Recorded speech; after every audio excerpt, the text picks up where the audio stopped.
Welcome to the Silver Linings Handbook bonus episode.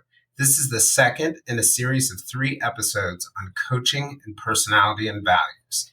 This series is focused on coaching the whole person, and today's focus will be on coaching the dark side of personality.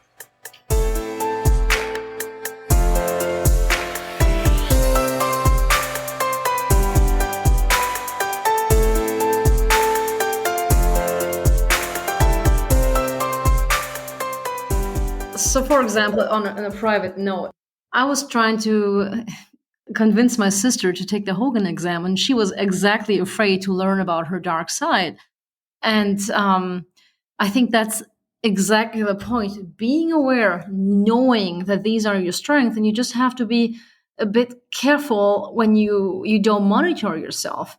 It's such a key factor for not just for the workplace. It's for your entire life with engaging with people. You don't want to hurt someone just because you're not aware that actually hurt the others, or putting things at risk that is an unnecessary risk. So why don't you when everyone takes the chances to make life and daily interactions better on work and private life, just being aware, and as you said, knowing other people derailers is so helpful. There's a quote that we now say all the time around the office since taking the Hogan assessments, and it's the you know is not worth knowing. It has been misconstrued by society. It's been twisted and turned by everyone but yourself. And this is an assessment that allows you to have control of the full narrative of yourself and understand your strengths that are being overused, your positive assets, and your motivators, and it just encompasses so much.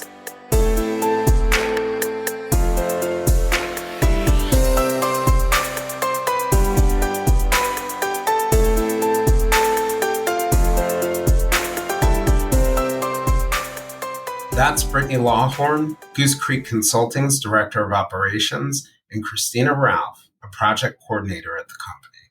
Each are certified in the Hogan Developmental Survey, a measure of the dark side of personality. It was not until the 6th century BC that the actions, thoughts, and feelings of humans were attributed to natural forces, that is, sources found within ourselves. We unfortunately forgot that message, and every historical period since has been dominated by certain beliefs that won out over previously existing conceptions. Primitive man and ancient civilizations alike viewed the unusual and the strange within a magical and mythological framework.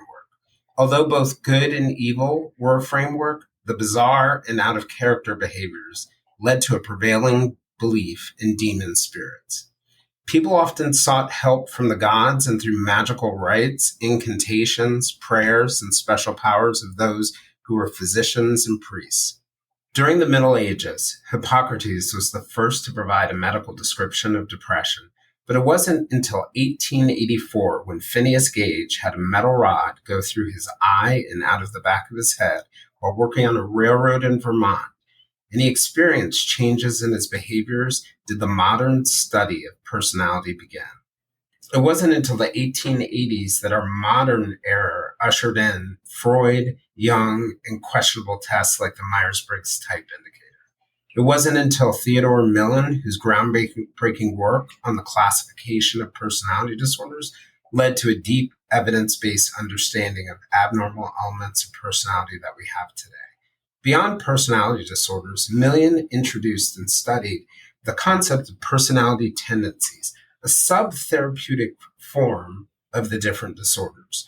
Robert Hogan, a personality psychologist, built on this research to apply personality psychology, the nature of human nature, that asks how we're all alike and how and what ways we're different and why we do what we do. Dr. Hogan argued the importance of focusing on reputation instead of identity, because getting along and getting ahead are all about how others see us. Dr. Hogan built the Hogan Developmental Survey, which focuses on the dark side of personality. Today, we're going to discuss coaching the dark side of personality.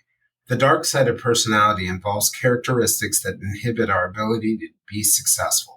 These derailers tend to be strengths that can become overused or maladaptive when we're not self-monitoring. The concept of the dark side is based on the personality disorders section of the Diagnostic Manual of Mental Disorders. And it includes modern views that suggest while personality disorders are persistent and pervasive conditions, we all have disordered tendencies that operate on a spectrum and impact our lives. Kristina, Brittney, I just wanted to welcome you to this bonus episode. Thanks, Jayson. Glad being part of it. Hi, guys. Thanks again, Jayson, for having us on. So I wanted to start by just asking you guys a little bit about your understanding of the dark side of personality.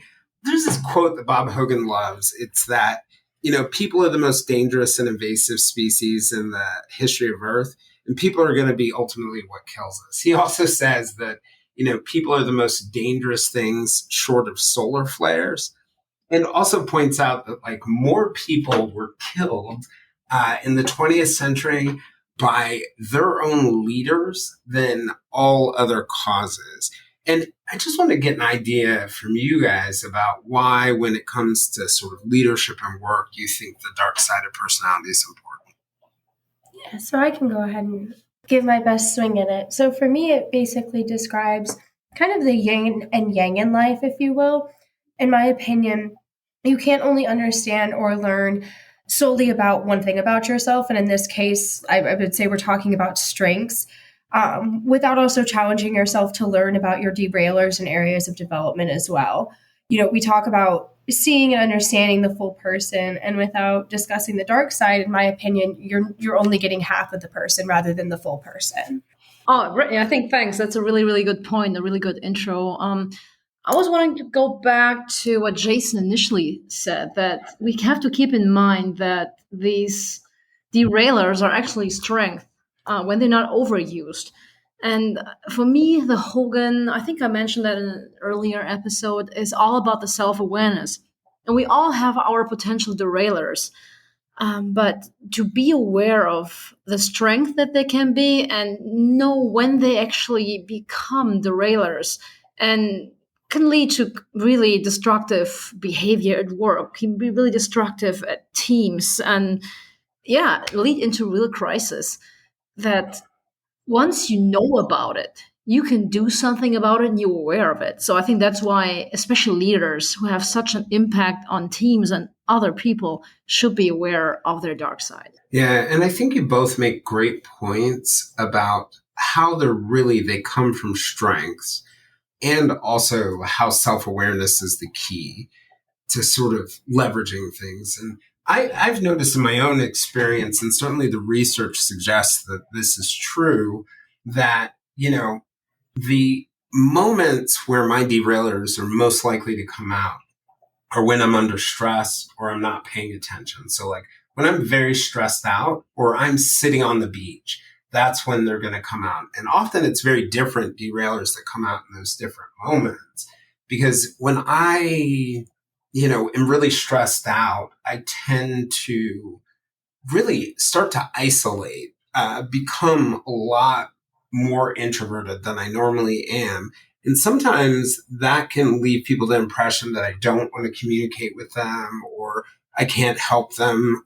And sometimes it can leave them with the impression that I'm aloof or blunt. But on the other hand, when I'm literally sitting on the beach, which I hopefully will be doing soon, I tend to be even more creative to the point that I can get a little eccentric. But where it impacts me as a leader is sometimes I can lack focus, or people can't follow my ideas, or they find them really, really unpractical. So I think, to the point you're both making, I think really one of the tricky things about the dark side is that it's your strengths often being overused. So it's hard to say, or it's hard to see that it's happening. There's this great book in clinical mental health that had a title that was something along the lines of, what to do when your brain is trying to kill you. And I always love that title because I sort of viewed my brain as my strongest asset. And one of the toughest things about mental health is that your strongest asset might be working against you. How does it show up for you guys? When does it show up for you all? For me, I would say, and I could be biased because while we're recording, it is first quarter. So it is an accounting interesting time. But for me, it comes in moments of lack of clarity.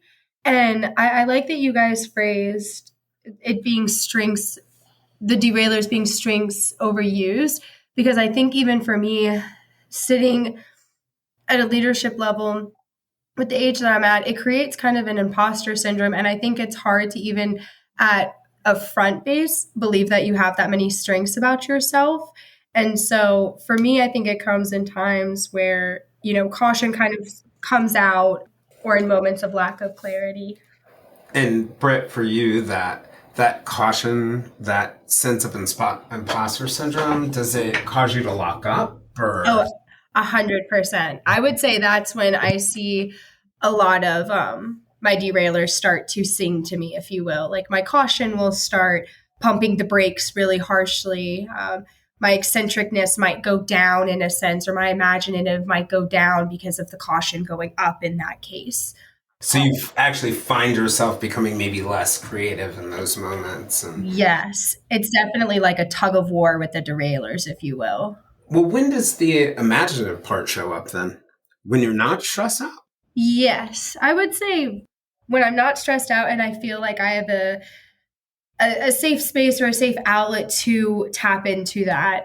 I don't really necessarily tap into it when I feel cautious or stuck, if you will. That's when I can almost hide and retreat from that derailer.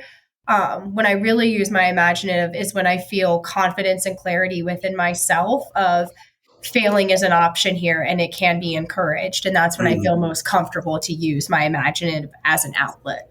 So a huge part for you, Brittany, it sounds like, is context. That when you're in a certain kind of context or scenario, you need to look out for different derailers. How about you, Kristina? How does it show up?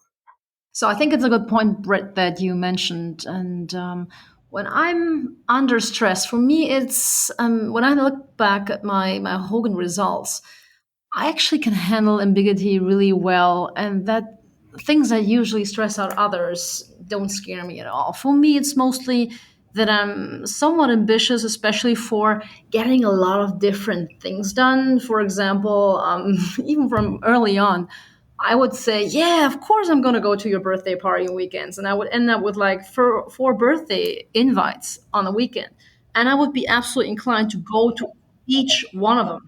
I wouldn't cancel anything. But so to say, yes, I'm doing this, I'm doing that. And in the moment I say, I really believe I'm going to get all that done. So these are things that would stress me out. And then my especially high mischievous, high colorful, imaginative, and yeah, that's also the way that I can be a bit manipulative. I would try to force people into doing things that they actually might not like. And then I end up with people agreeing to doing things that they don't really buy into. And the result is never a good outcome. So I think that's how it really shows for me. So sort of when you overcommit or that has like a negative impact on you, and maybe when people are, they're going along with your idea and then all of a sudden at the end they realize, oh, I've been manipulated. Yes. Yes. So there's this Carl Jung, who's a prominent psychoanalytic psychotherapist. He promoted this concept and this idea of all of us having a shadow. And his underlying principle was that your shadow really is made of something. And he was really talking about the dark side. Your shadow was really made of something that existed when you were a child, but as you grew up, as you tried to be accepted by society or your parents or some other group, that part, no matter how well-intentioned those around you were, started to get suppressed and suppressed and suppressed. And one of the things that Jung says is that if you don't pay attention to your shadow and you don't let it out in little ways, it'll leak out no matter what, and it'll sort of eat you. And that's the concept sort of like of maladaptive or harmful derailers. But for you guys, do you ever find like if you turn your derailers down a little bit and use them sort of as strengths, you sort of feel more whole or more like yourself? Yeah, I definitely jumping in here. Yeah, I definitely do because I'm especially since I'm aware that these are actually strengths. What really helps me is knowing that not everyone is like me, because I think it's so easy to just look at yourself and think, okay, that's the way we all see the world. So for me, especially being super low on reserve, for example, I think, often share way more information than I would do. But let's say I'm aware of it, I limit it a bit. And if I be let's say myself, I'd rather seek out environments where I can be who I am. And that really makes me feel more complete and aligned with myself. I'm going to steal what Kristina said because I love it so much. I completely agree with, looking at yourself and thinking, oh, this is how everyone sees the world. And so with me, that's exactly how I felt with eccentricness and dutiful. I was everyone is to this sense going to be loyal to X, Y, and Z or this person in authority. And everyone has this sort of creativeness to it. And I think I've talked in a previous episode where it wasn't viewed as a strength being overused or over tapped into in inappropriate times. It was always misconstrued and misperceived in my eyes by people of authority of no, being eccentric is just weird. It is almost weird and wrong. And so for me, and I want to take what Kristina said of the more I tapped into what I felt more comfortable as, and for me, that's my eccentricness and dutiful. I found that I create and I also allow an environment like that to just thrive. And it's an amazing thing to see, something that's been told it's supposed to be one way and you study it in the right way and you study the right people, from Bob Hogan and all these other great people that we're learning from. It's really just a strength that you need to learn how to control and use at an appropriate time. Kind of harnessing it. And those are great points too, from both of you about the concept of blind spots, that we all have blind spots. And that the great thing I think about personality assessment, especially one like that's really scientifically validated, like the Hogan Developmental Survey, and also based on clinical research, is that we can really get a good idea of what those blind spots are and build self-awareness. So I want to do something slightly different than what we did in the last episode. And I want to sort of tackle your perceptions as people who coach and give debriefs and have your own derailers on some of the different derailers. And what I'll do is I'll give a kind of like metaphor of how I see the different derailers and then let you guys speak to the different ones. So, the first derailer is excitable. And excitable is really, it's based on, I don't know if you guys know this, but it's based on the concept of borderline personality disorder. It's like the tendencies that are related to it. But it has to do with being really intense and energetic, but becoming sort of unpredictable or moody. And I always like to think of it like that intensity of that energy, kind of like Bruce Banner, who's the Hulk, like really calm, sort of conscientious, caring. He's in the game, but like when his triggers are hit, he becomes like the Hulk, right? And you really have to, he can't stop. He can't stop himself. And I was wondering, how do you guys view excitable, and what kind of tips do you give for people who have that derailer? I'm one of those who has that derailer. So for me, it means in the positive way that I have a lot of drive and energy. Even I get the feedback a lot of times like, hey, when you actually sleep, because I don't have to kind of make something up. It's just, I have a lot of energy. I also really do not need that much sleep. But it's also the moody part, or like you mentioned, the negative sides of it. For example, also that I'm low on reserve and not really so high on cautious. I would, under pressure and being stressed, say things that, let's say, I more or less would regret later on. Being aware of this excitable derailer is, I before, let's say, exploding or showing like really destructive behavior to others, I take some time for myself, let's say walk around the block, get myself a treat at McDonald's or something, and then I kind of think first before I act. And that really helps me a lot, I think. That makes sense. Britt, so I'm going to give you skeptical next. So skeptical has to do with being.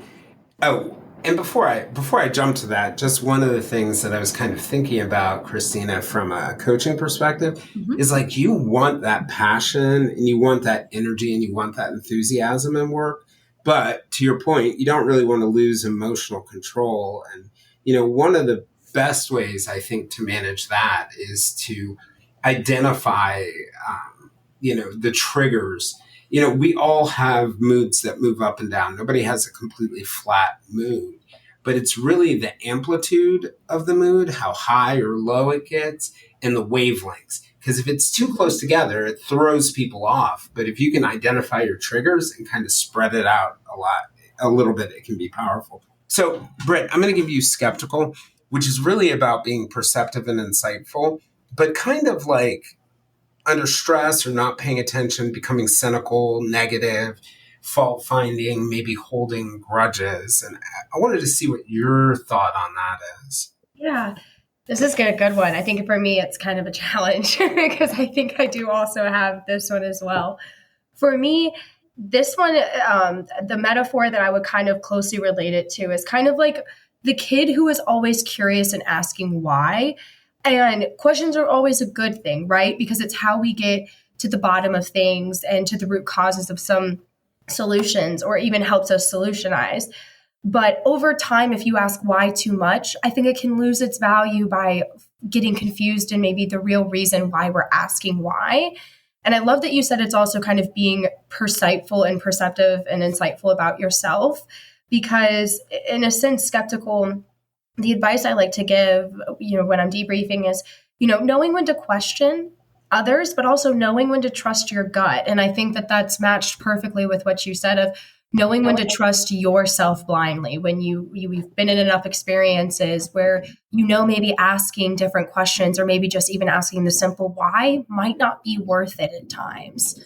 Yeah, so I work with a colleague who is very high and skeptical, and he drives me crazy because I just want him to trust what I say and believe it. And sometimes he comes off in his natural way, and I don't think there's a negative intention there, but he comes off as so skeptical that it almost feels insulting.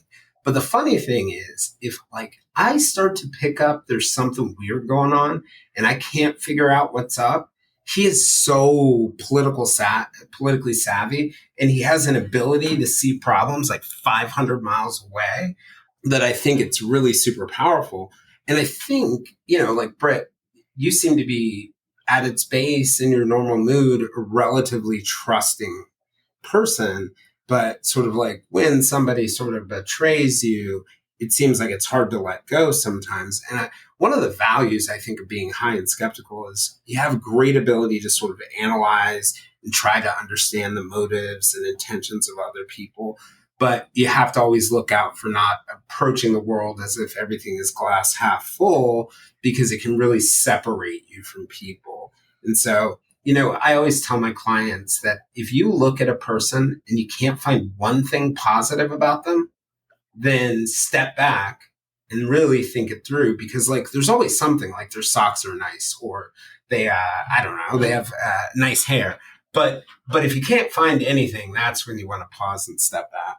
So I was going to throw out Britt to you again, and then Kristina, you may want to chime in on this one as well. The concept of cautious, which really comes from a disorder known as avoidant personality disorder, but it really has to do with being careful and thorough, but then becoming really fearful of failure, risk averse, a little too indecisive, and a little too careful. So Britt, I'll let you take this one first. Yes, I feel like now we are targeting the derailers. No. But I love this one because I think it matches or coincides with skeptical a little bit of, being indecisive and maybe not trusting yourself as much as you would want to. And that can be what spikes up that derailer or the fear to use the derailer in a sense.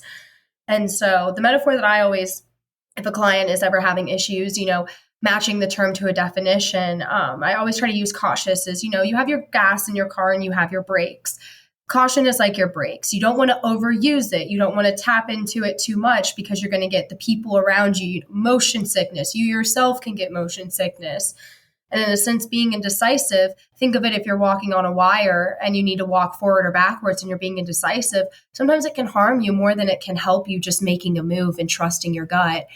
And, sometimes it might be the wrong move. And I think that can also come with the fear of using the scale cautious, is just the fear of failure. And I think what's so important for clients to understand is, and sometimes it doesn't come from work, but just immersing themselves in personal life or personal life events that do revolve around failure. So you can see failure can happen. And sometimes it works out, sometimes it doesn't, and sometimes it works out better than you think. It's just an unfortunate part of life. And I think just knowing when to use your brakes and when to use your gas, it is just like learning how to drive a car. Oh, I love that metaphor too. And that's actually really a great segue, because I think a lot of people who are cautious are really great at sort of like reviewing different plans and proposals and really thinking about and avoiding unnecessary risks. But to your point, sometimes they can hold up progress where there doesn't need to necessarily be a holdup. And so I always tell my clients, like, if you can't find a solution or a suggestion, you may want to pause at that moment and think that derailleur is going up. But I love the brakes pedal analogy because it leads to a great segue that none of these derailleurs operate independently. Most people have multiple ones. And then somebody like you, Kristina, who has, a mischievous derailleur as well, which is really about being very charming and interesting, but also risk-taking and limit testing. My experience in working with people who sort of fit the mold of having both those derailleurs is that they tend to be very conscious in low-stakes situations or things they don't care about. But like when they do care about it, they will put their foot to the pedal. So sometimes driving with them or riding with them when they're leading you can feel like you're in a car where somebody's hitting the brake and the gas at the same time, and then the brake and the gas. So what's it like to have both of those derailleurs? Yeah, I think first of all, Brittney, I really love your quote with the pedal. It's really, really, really great one. Having both derailleurs, I think Brittney, we share a couple of our strengths and our derailleurs, but I think when it comes to making mistakes or being afraid of failure, I'm not as afraid. And I remember that I think my Hogan came back with something like a quote like the best solution, the second best solution might do. So I would say, and if I'm not really, this is like there's my heart. I love that. That's what I think. That's what I came back with.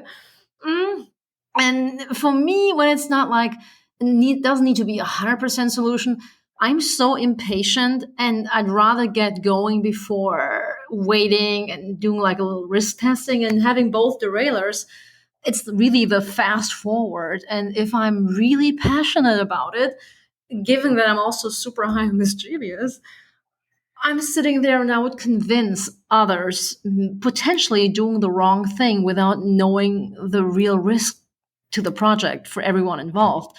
And yeah, given if I would encounter someone who is more like a numbers person, very cautious, super reserved, and low and mischievous, I think I would not make that person heard in a team. And now being aware drive of it, right over them. yeah, yes, that's exactly what it hits when I hit what it does when I hit the gas pedal with both derailleurs. But the good thing is being aware of it. I can hold back, believe it or not, I can hold back and think first before I act, especially when it comes to bigger decisions. And I think that's one thing I'm really, really grateful about, being that self-aware now since I was able to do the Hogan. So thanks for that. That was really helpful. Yeah, and I think a lot of people think that some of the derailleurs, like being bold or mischievous, that or colorful, there's no way to put the brakes on. But to the point, it's really just about self-awareness. I'm going to throw two of my own in the mix. And Britt, you alluded to imaginative, which is really about being creative and really innovative, but potentially, as you said, becoming eccentric or kind of lacking focus or being a little too creative and potentially impractical. But I'm also, as I sort of alluded to or did allude to, I'm also high on another scale called reserved, which has to do with being independent, objective. And I'll get you guys your thoughts on how it plays out for me. But people who are reserved can become socially withdrawn, really tough and uncommunicative. And in the rare moments where both of those derailers hit for me, I start like painting and putting up cork boards and pictures on them with, tacks. And one of our colleagues for Christmas one year bought me yarn to make the connections on my corkboard. My ideas get really crazy.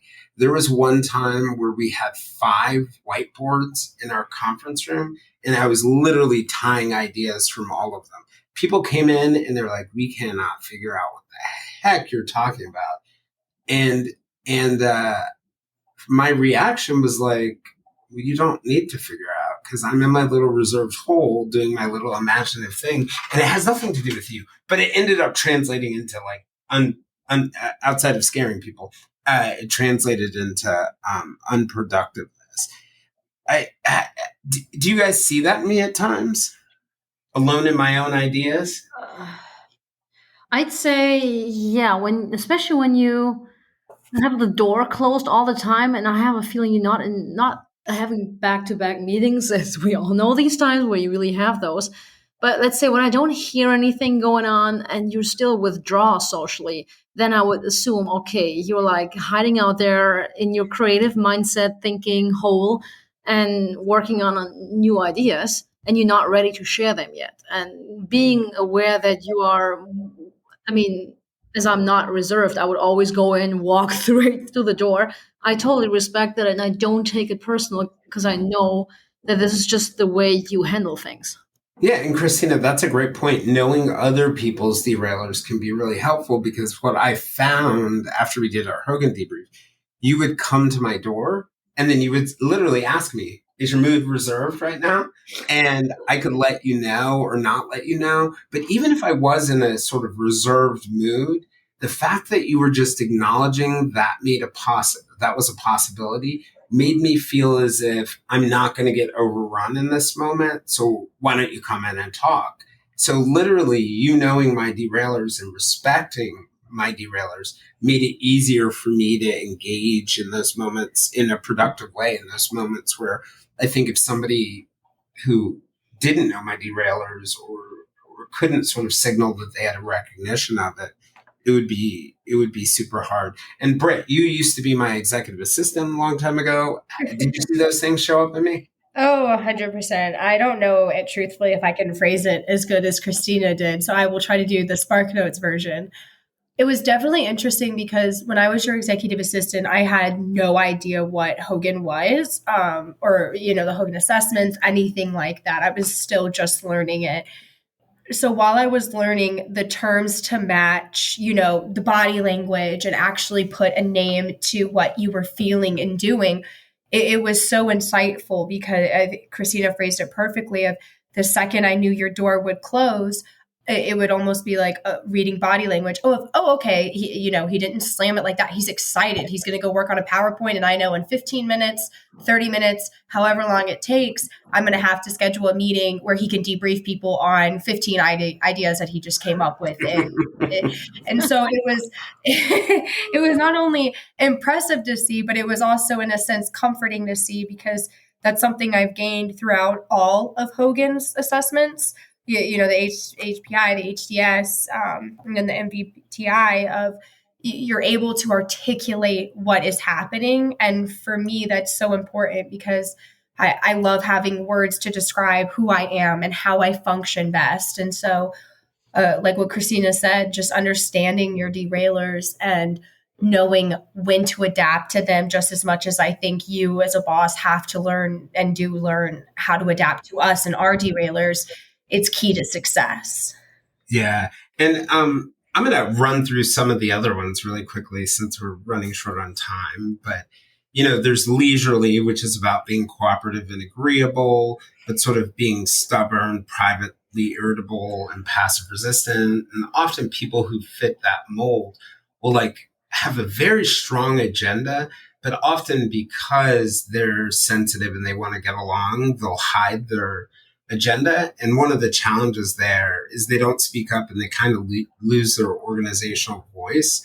I always tell them there's a reason why you're in that position, and then people usually want to hear your voice. And another one is bold, which is really about being confident and assertive, but coming off as entitled, arrogant, or overestimating your competence. And often with those people, they don't necessarily have the intention to roll over people or hurt people, but we encourage them to sort of share the credit. And then we've all alluded to colorful, because I think we all have some elements of it, and it's really about being outgoing and socially skilled, but potentially being attention seeking or self-promoting or dramatic. And I have to say that when my imaginative hits my colorful, it can be quite the sight. But I wanted to, and it really can be. Diligent is another one, which is really about being detailed and conscientious, and but potentially being micromanaging, perfectionistic, and nitpicky. And finally, dutiful is about being supportive and loyal, but overeager to please, deferential, and ingratiating. And I want to talk about those last two, diligent and dutiful, because I know, Britt, you have a little bit of the perfectionistic quality that you see in diligent.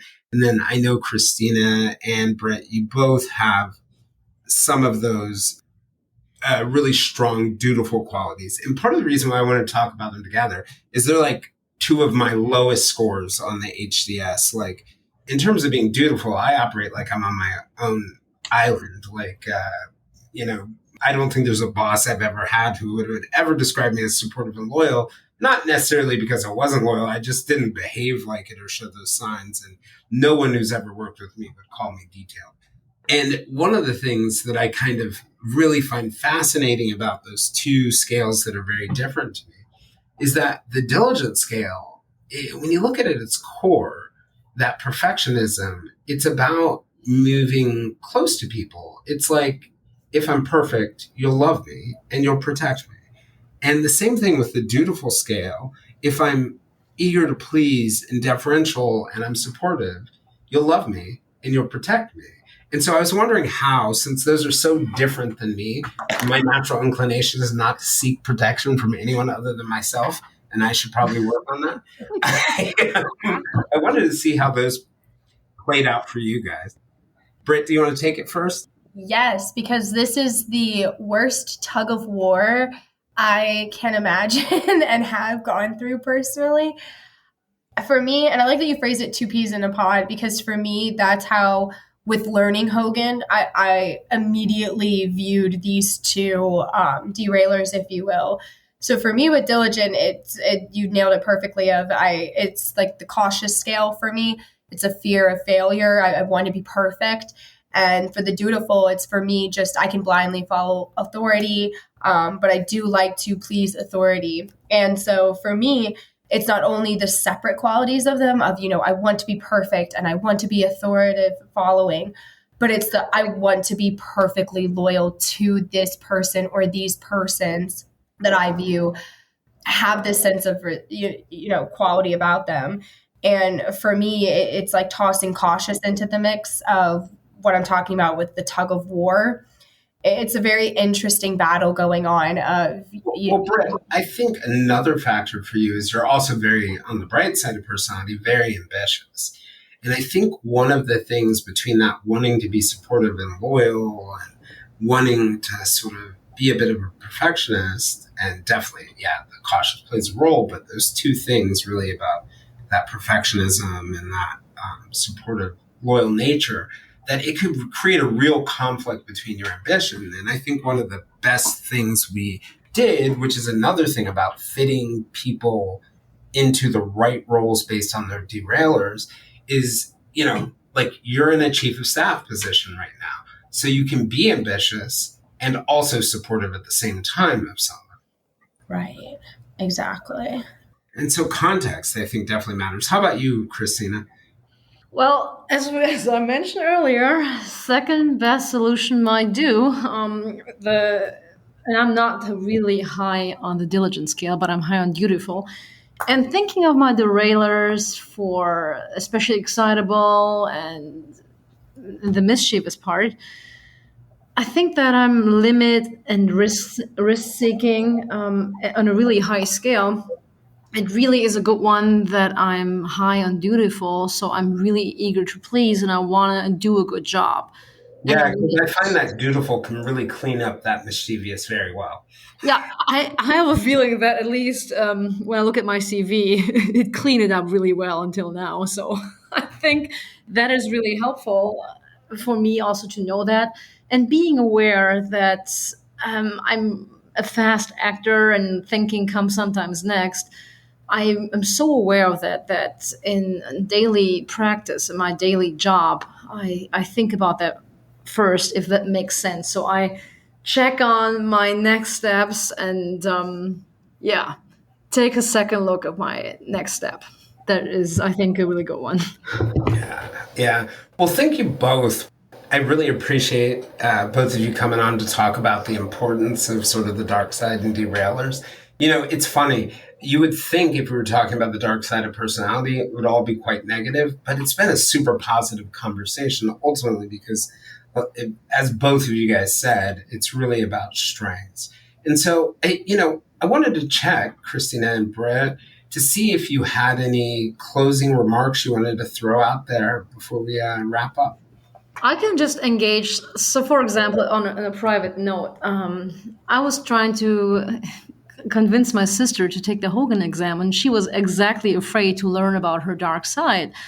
And I think that's exactly the point. Being aware, knowing that these are your strengths, and you just have to be a bit careful when you don't monitor yourself. It's such a key factor for not just for the workplace. It's for your entire life with engaging with people. You don't want to hurt someone just because you're not aware that actually hurt the others, or putting things at risk that it was an unnecessary risk. So why don't you when everyone takes chances to make life and daily interactions better on work and private life, just being aware and, as you said, knowing other people derailers is so helpful that I can only recommend that if I could live in a world where everyone has taken a Hogan assessment, I definitely prefer that. Christine, it's funny. Based on what you said about your sister, I'm going to take a wild guess and say she's high on cautious. Brett, I wanted to go ahead and see if you had any closing thoughts. Yes, I loved the ending of Kristina's. If there's a world where there's a Hogan, everyone should take it. So I'm taking that as part of my intro. And funny enough, Kristina, I presented my sister with the same opportunity of, Really? I can debrief you. And she said the opposite. Oh, I already know about enough flaws about myself. I can figure it out. And so it was retraining her mind to understand that kind of, I think you phrased it perfectly. And what our entire conversation has been about is, you can look at it negative and the world can perceive it as negative. But I think there's a quote that we now say all the time around the office since taking the Hogan assessments, and it's the you know is not worth knowing. It has been misconstrued by society. It's been twisted and turned by everyone but yourself. And this is an assessment that allows you to have control of the full narrative of yourself and understand your strengths that are being overused, your positive assets, and your motivators, and it just encompasses so much. So I just want to say thank you for allowing us to have this conversation, to continue to work our minds in this way, and just have the opportunity to even be certified in this. It's an amazing experience, and I learn something new every day because of it. Well, thank you both, and thank the listeners for joining us in this bonus episode on coaching the dark side. We look forward to sort of being with you all again for our next episode, our next bonus episode, which will focus on the inside and values.